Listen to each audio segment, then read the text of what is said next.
Okay, so what we just ended up doing, we calculated the liability cost and came up to approximately 2 cents per pound that it costs the university to get rid of its solid waste.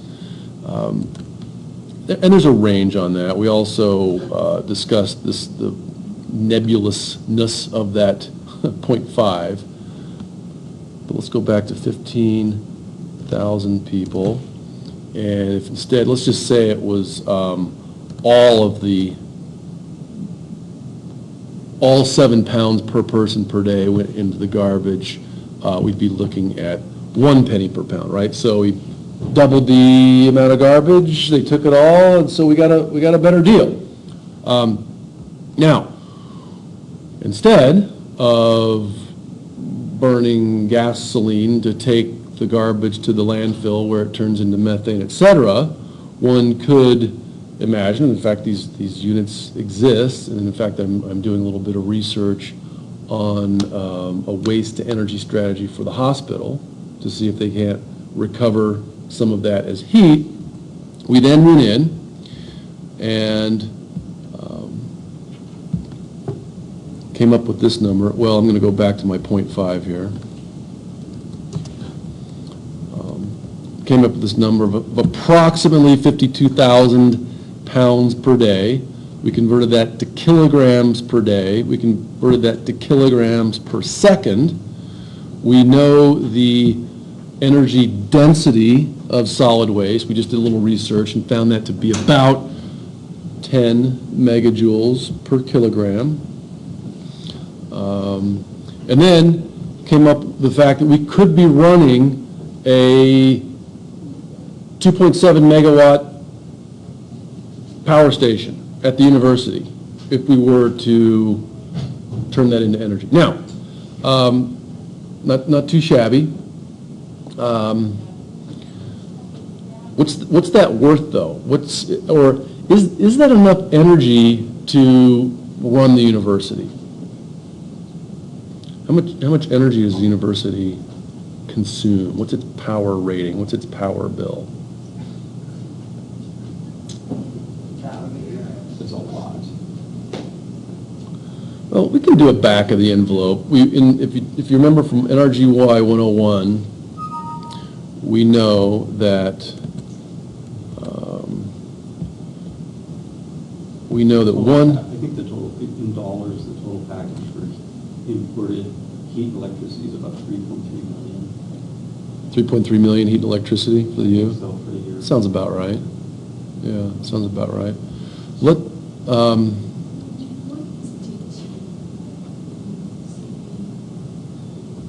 CP. I was using CP previously as the heat capacity. Oh, so on this side, yes, I think your question is what's going on over here. So in Microsoft Excel, I can't put a time derivative over the top of the mass. So this is just the mass flow rate in terms of kilograms per hour. So I put the units there. You can convert that to kilograms per second. This is the heat capacity. So if you remember, when we did this for gold previously, we went last lecture. The energy equals the heat capacity times the mass times the change in temperature. Do you remember that equation? So that was on this little spreadsheet as well. So that's just looking at power rate if you know how much mass flows through it, how much energy there is. In this case, that's just the heat capacity of water, kilojoules per kilogram per degree Celsius. DT is that right there, delta T. And just as a fun little trick, what you might try doing in Excel is this. That might make more sense. So a change in temperature of 80 degrees. We ran those numbers for gold last time, if you remember. So all I did, and it's not, well, maybe would be better to write it like this. Energy density because that's really what that is. It's the energy density. Let's stick with that. Energy density.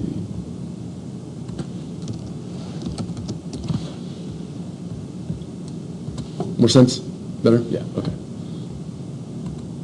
Yeah, because if we go back, let's just go back to these embodied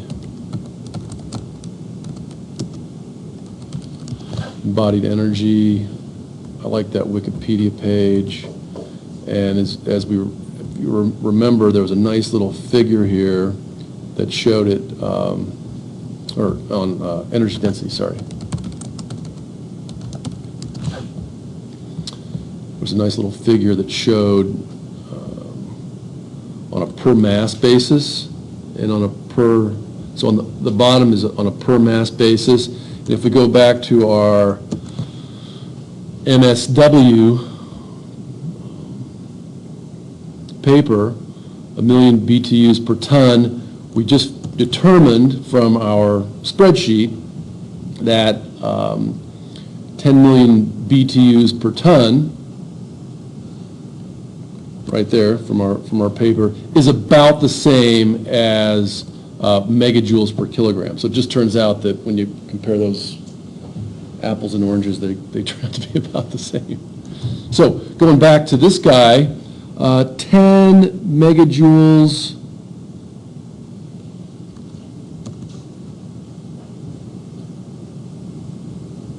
per kilogram. Yep, 10 megajoules per kilogram. How does that compare to some of these other conventional fuels? It's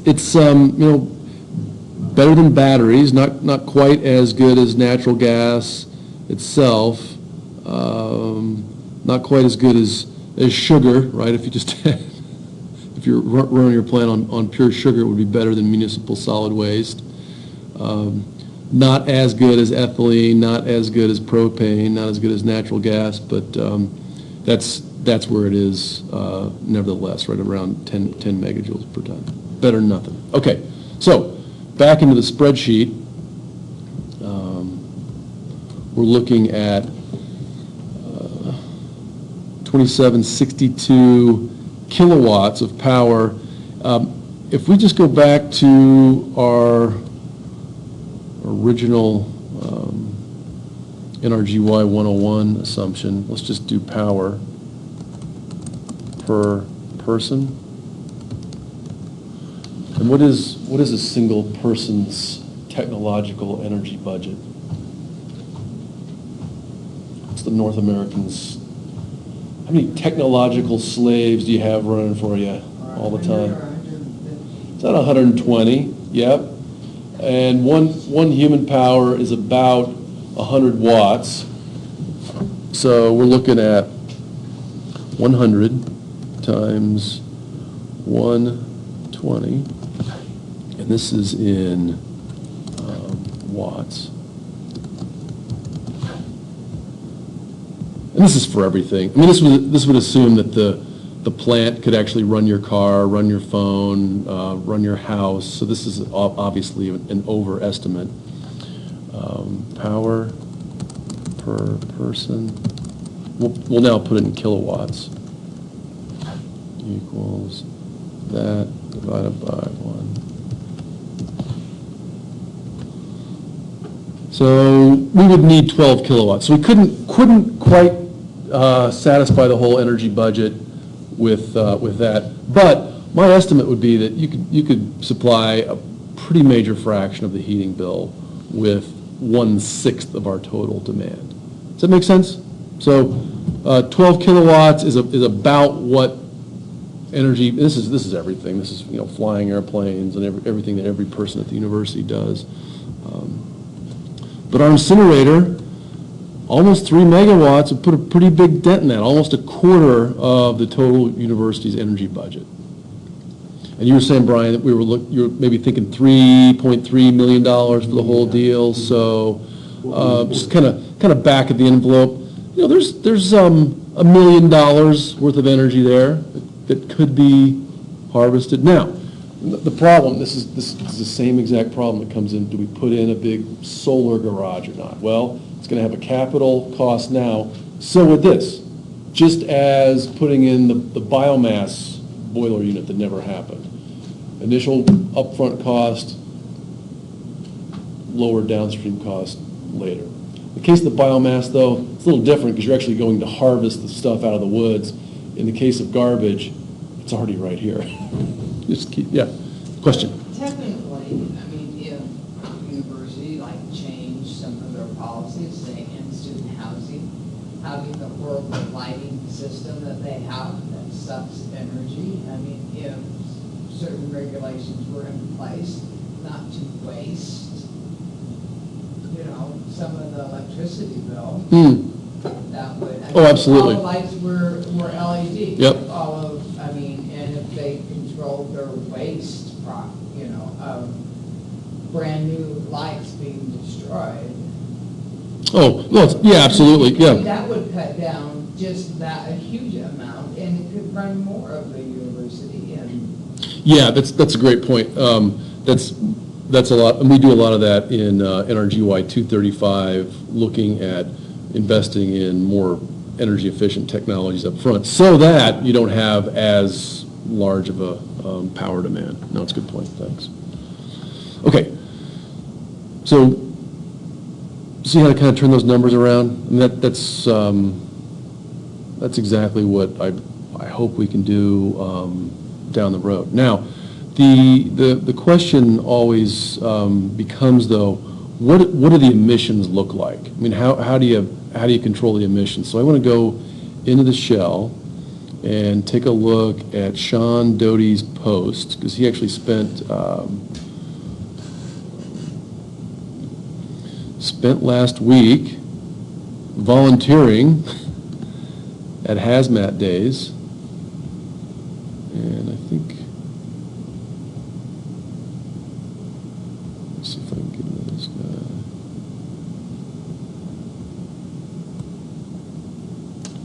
Cody missions. Okay, here's Sean. So let's just take a look at this guy.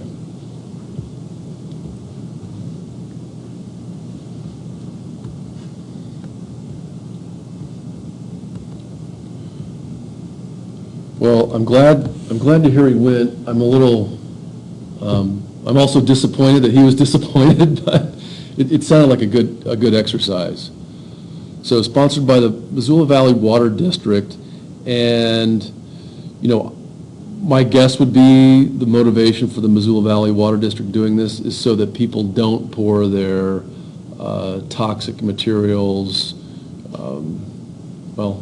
into the sewer system, but more importantly, into the storm drain system, which leads directly to the watershed. Offer some suggestions. All right, way to go. That's how we do it.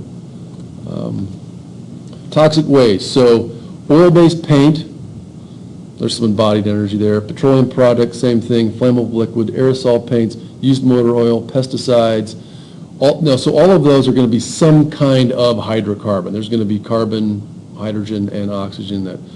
Fluorescent bulbs, that's mainly to get rid of heavy metals that you don't want in the water system. Mercury thermometers, batteries, same thing, heavy metals there, lead, cadmium.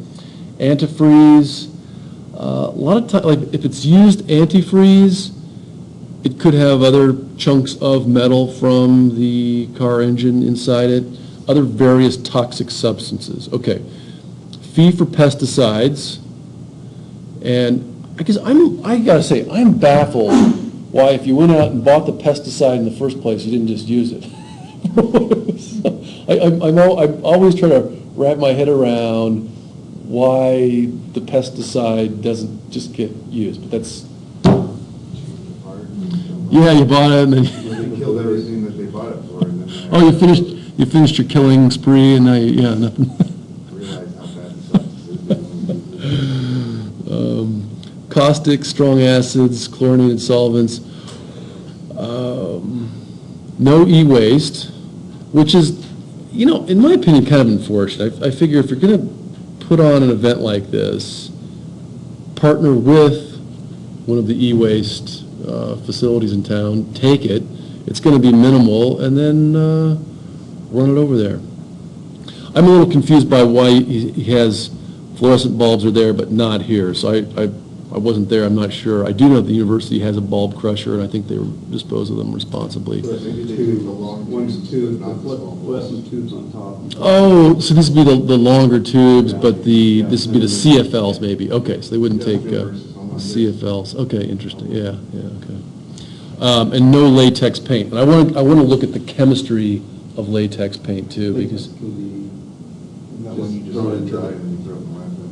Yeah, pour it into a card, I got a buddy, he pours it on cardboard, lets it dry. yeah. Just holds up the cardboard. I think latex would probably be a good candidate for waste to energy, along with all these other hydrocarbons. But let's take a look. There's no heavy metals in latex. Isn't there like more eco-friendly latex paints too? I think- That are even more friendly than some of the other. Yeah, I think there are some eco-friendly latex paints. And I'm not sure, Sean, if that's because of the way they're manufactured, and if the end product is the same, or if the chemistry in the end product is a little bit different and it degrades more gracefully. That's a good question. Maybe a little bit of both. So it sounds like a lot of people were there. 8 volunteers working the entire shift.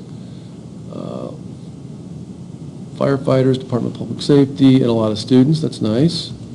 Chemist on site. I don't know if the chemist actually had a chemistry kit or not. That would be interesting to know.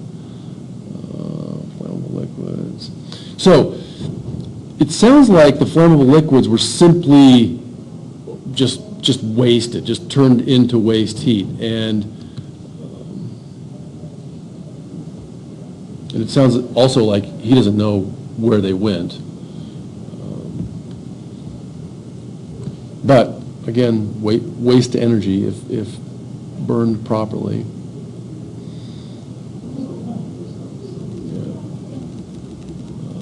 Like, we have so much energy, we use it. What's that? Well, it's just the way you made it sound.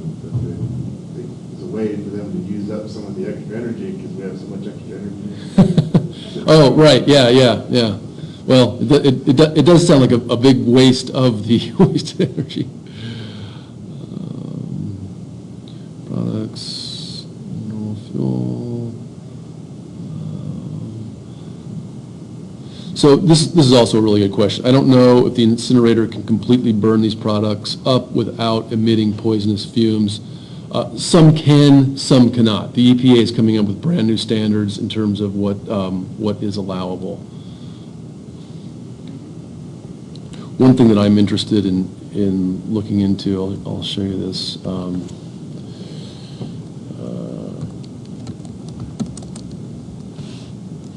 Chemical looping.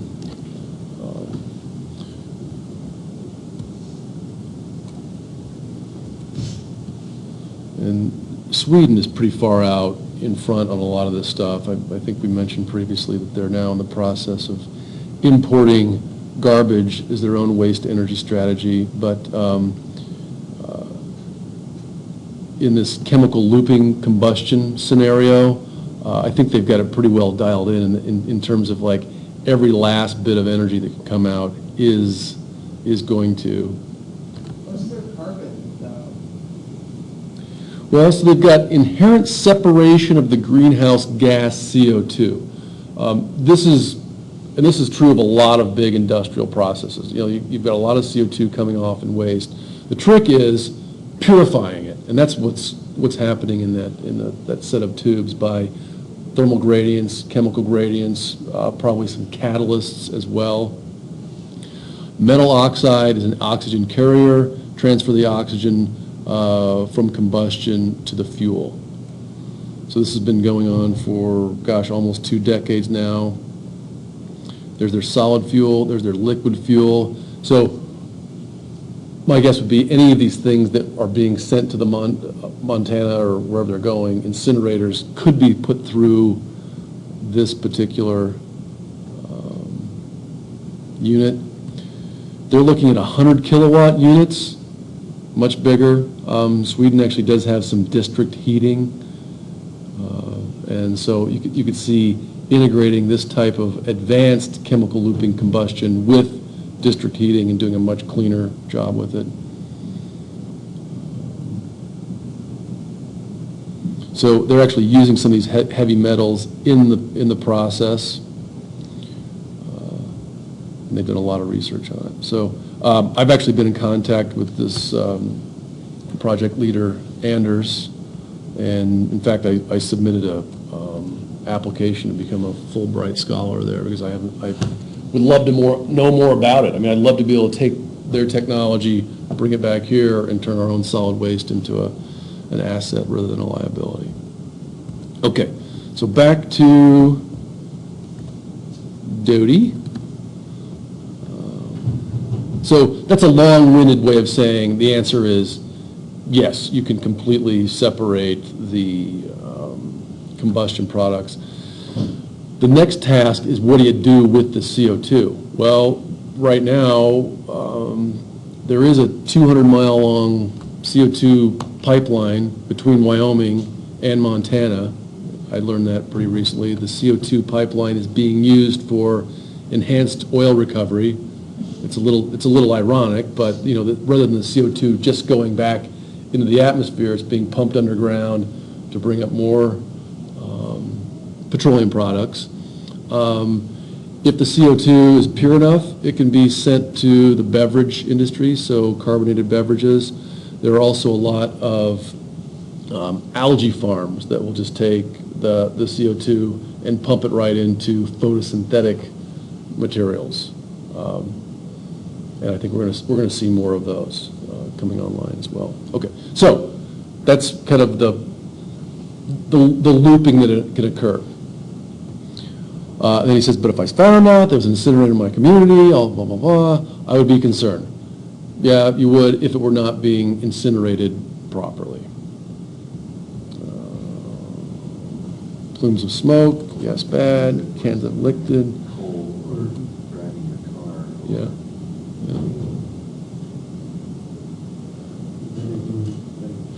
So I think we can see here too is this is much of a social experiment as it is a technological one. Some people are more concerned about heavy metals than others.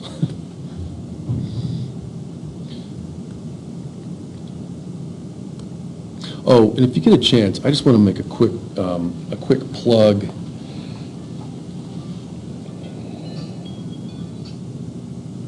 A quick plug for Neil deGrasse Tyson. He had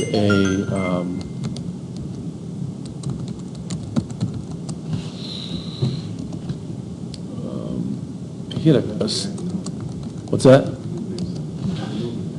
The which guy? Yeah, he's been on Cosmos. If you get a chance, yeah, he dug into this. Well, not Carl Sagan, but he had a follow-up in his show. He dug really into the lead controversy in the 70s, and it was remarkable. And I'll tell you why. Because the fossil fuel industry was very well. They need to know how old some of the petroleum reserves are, right? So they have to go in, dig down through the different layers of the earth. And one way of knowing that was to look at the radioactivity of some of the metals involved. One of the particular metals was lead. So one of the scientists working for the fossil fuel industry to determine how old some of the reserves was became wrapped up in the question of how old planet Earth is based on the radioactive decay of lead. So he had these little tiny lead samples in his office, and what he was finding was that every time in his laboratory, what he was finding in his laboratory, every time he would go in and take a measurement, it was different. Like the amount of lead content, the radioactivity was all across the board, and the amount of lead, it was bizarre. Every single day he'd walk in and get very different results, even with the same samples. And what he found is that he himself was contaminating the samples just by bringing lead in off the street. Well, where was the lead coming from? It was coming out the tailpipe of all the cars because lead was added as a lubricant to gasoline to make engines last longer. So the research scientist who was working for the petroleum industry to determine more or less the age of the petroleum reserves and therefore the age of the earth, et cetera, found out that there was so much dang lead in the urban environment that maybe that was a bigger problem. He dug in, and this is in one of the Sagan episodes. So somewhat ironically, the fossil fuel industry funded the demise of lead additives in gasoline because it turned out, yeah, if you eat lead paint, it gives you brain damage, et cetera, and that became an act of Congress, more or less, to keep lead out of gasoline. The funding was to this guy's lab was very quickly cut. As soon as the petroleum industry realized that now this guy's figuring out how much dang lead actually is in the gasoline and where it is, and it's kind of everywhere and causing health problems in urban centers, he almost immediately lost his funding. So very interesting. And so back to Doty here. Again, probably nothing to worry about. Well, the other question is, I mean, really, and this was the question before Congress was, well, how much lead is bad? Nobody really knew. I mean, there's not a quantifier on it. It's just like, how much radiation is bad? Well, some is bad, more is worse, et cetera, et cetera. So there's really no, safe amount, and a lot of times that's the conundrum that the EPA ends up with all the time. Well, lead's in nature, it's been there forever, but what's the safe amount? In fact, very recently learned during a conversation with Tracy Stone Manning, who was directing the DEQ for several years, that some of the EPA requirements, for example, in arsenic effluent, are actually lower than what's found in nature. So there's arsenic in nature. There's, in fact, there are whole pools in Yellowstone where rather than using phosphorus as the backbone of DNA, there's some organisms that use arsenic. So it was somewhat ironic that industry had to make nature cleaner than nature itself in terms of arsenic. So, getting back to this point, what's a safe level of lead? Nobody knows. Because nobody knows what a safe level of damage to one's brain is when that's where the lead ends up. Okay, so paints and combustible liquids. This is pretty fascinating too. So polyurethane cans, there's a few missing. Coleman white gas, turpentine, neatly stacked. Sounds like Sean went and did a little bit of dumpster diving of his own. There's an opportunity for you next year if you're looking for some free high-quality polyurethane. 2 pallets, aerosol cans. This is mostly spray paint. That's kind of a shame. That could have been taken to Home Resource instead. And so, yeah, and so right here, Sean, there's your embodied energy and resources used to create them, and then they're just being burned. Some harvested in the incinerator. Heat is one of the lowest forms of energy. That's the problem we just went through in our own MSW spreadsheet. And we can put a dollar value on that heat as well.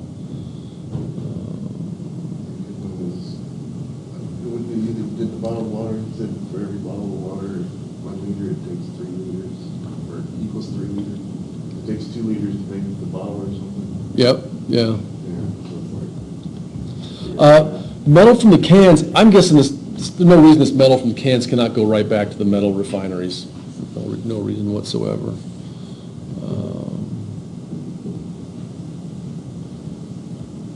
So maybe along with this, they should provide education on what people could do with this stuff instead of bringing it here throughout the year. Like you said, home resource probably use a large portion of this. Yep. Yeah, home resource will take any paints or coatings in good condition, yeah. Well, Yeah. what do they do with their paint when people give it and it's like been frozen and, paint's cracked, can't use to paint anything? What do they do with it? Gosh, it's a good question. I don't know. My recommendation would be that it go to a waste-to-energy facility, but I do know that Home Resource has a dumpster service, and probably a lot of the latex goes right into the dumpster.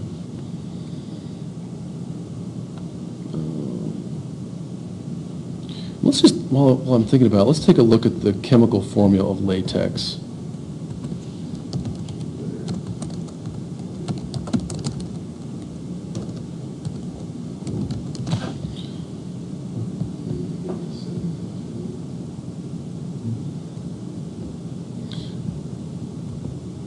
Latex paint. Looks like sugar.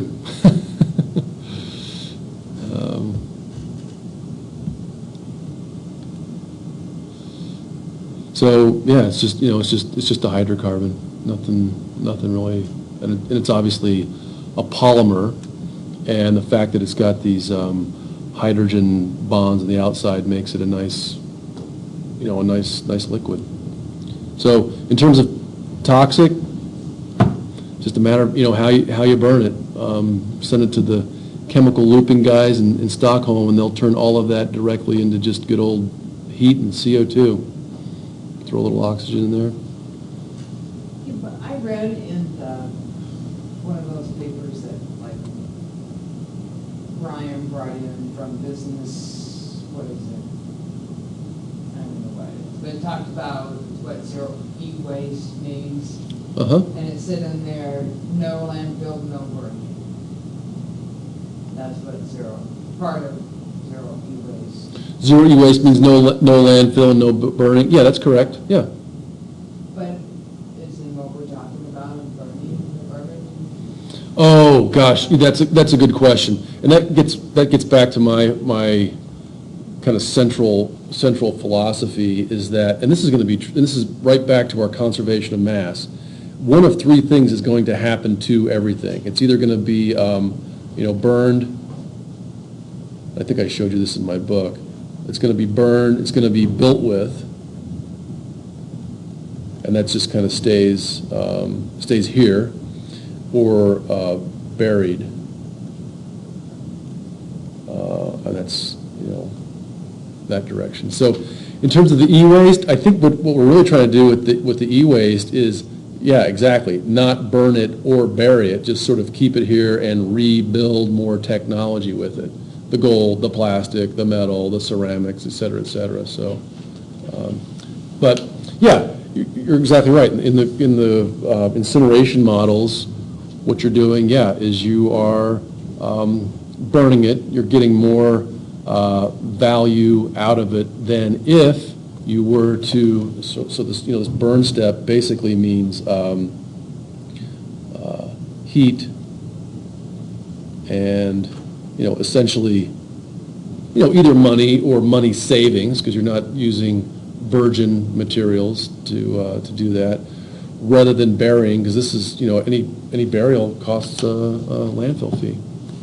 Yeah. Okay, and then let's finish up reading Sean's message here. Acrylics, vinyls, biocides. The acrylics and vinyls, let's look up their chemical formula too while we're at it.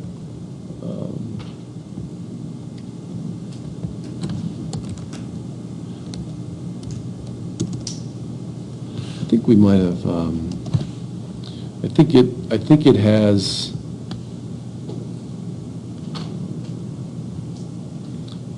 Well, if it's PVC, then it's got a chloride, but just vinyl itself is just a hydrocarbon.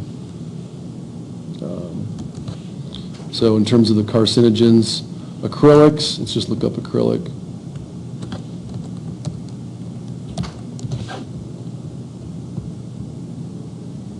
hydrocarbon. So, again, these are all materials that are coming straight out of fossil fuel energies, just carbon, oxygen, and hydrogen, some other formula. Missoula waste latex, I like that. Outhouses, handrails, yeah. Okay. Yeah. Well, I agree, and obviously there's some energy density in the latex itself, so I think if burned responsibly, turning it into heat would be better. All right, well, that's all I have for today. Anything else? Just I'd like to do keep track of your hours. Responsible for 15 hours total. Everybody's filled in the volunteer forms so far, so Naomi's got those on file. Sean put a few hours in there with the with the hazmat days, but let's